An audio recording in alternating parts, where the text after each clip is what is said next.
આજરોજ ભુજ ખાતે કલેક્ટર શ્રી આનંદ પટેલના અધ્યક્ષસ્થાને સંકલન સહ ફરિયાદ સમિતિની બેઠક યોજાઈ હતી।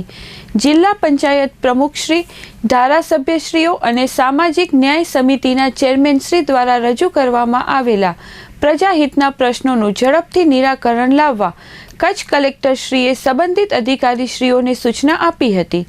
સંકલન સહ ફરિયાદ સમિતિની બેઠકમાં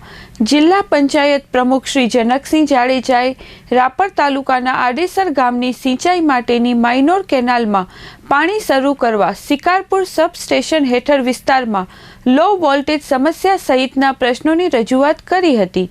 જ્યારે અબડાસા ધારાસભ્યશ્રીએ વીજ પુરવઠો, ખનિજ ઉત્ખનન, રેશન કાર્ડ, મકાન સહાય, નખત્રાણા તાલુકામાં દબાણ, જમીન માપણીના પ્રશ્નો, જરૂરિયાતના વિસ્તારમાં સબ ડિવિઝન આપવા, વોટર શેડ, અબડાસા તાલુકાની કંપનીઓમાં રોજગારીનો પ્રશ્ન, canal repairing, national highway, state highway અને GSRD દ્વારા રોડ રસ્તાનું સમારકામ, દયાપર સરકારી કોલેજનો પ્રશ્ન, નખત્રાણામાં ટાઉનહોલ માટે જમીન ફાળવણી, જાબરી અને તલ લૈયારી તથા છારી ફુલાઈ ડેમનું કાર્ય, જૂના હકપત્રો, નખત્રાણા બાયપાસ,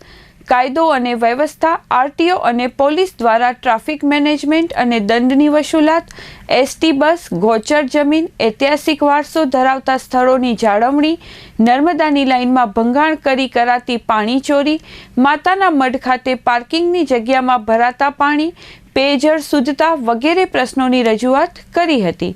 સામાજિક ન્યાય સમિતિના ચેરમેન શ્રી પુરુષોત્તમભાઈ મારવાડાએ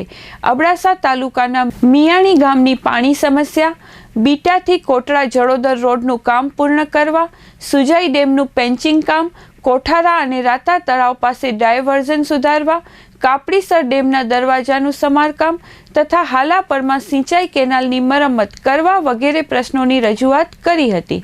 કચ્છ કલેક્ટર શ્રી આનંદ પટેલે પ્રજાના પ્રતિનિધિશ્રીઓ દ્વારા રજૂ કરવામાં આવેલા પ્રશ્નો અંગે અધિકારીશ્રીઓ પાસેથી વિગતો મેળવીને તાત્કાલિક અસરથી પ્રશ્નોનું નિવારણ લાવવા સૂચના આપીને માર્ગદર્શન પૂરું પાડ્યું હતું। કલેક્ટરશ્રીએ દબાણ, પાણી ચોરી સહિતના પ્રશ્નો મુદ્દે અધિકારીશ્રીઓને નાગરિકોને કોઈ જ મુશ્કેલી ન પડે તે ઉદ્દેશ્ય સાથે ઝડપથી નિરાકરણ લાવવા અધિકારીશ્રીઓને સૂચના આપી હતી। આ બેઠકમાં મુન્દ્રા ASP શ્રી ગૌતમ વિવેકાનંદન, જિલ્લા વિકાસ અધિકારી શ્રી ઉત્સવ ગૌતમ, નિવાસી અધિક કલેક્ટર શ્રી DP ચૌહાણ, નાયબ વન સંરક્ષક શ્રી આયુષ વર્મા, જિલ્લા ગ્રામ વિકાસ એજન્સીના નિયામક શ્રી નિકુંજ પરીખ સહિત જિલ્લા વહીવટી તંત્રના ઉચ્ચ અધિકારીશ્રીઓ ઉપસ્થિત રહ્યા હતા।